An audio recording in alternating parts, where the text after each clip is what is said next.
படித்தான். மறந்துவிட்ட அண்ணனையே நினைத்தான். மறந்துவிட்ட அண்ணனையே நினைத்தான்.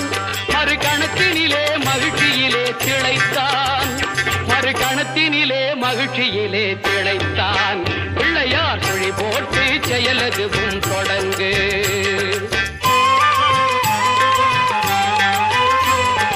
கேட்டதெல்லாம் கொடுக்க வரும் பிள்ளை.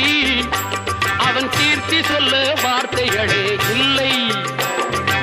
ஆட்டம் என்ன பாட்டும் என்ன அனைத்தும்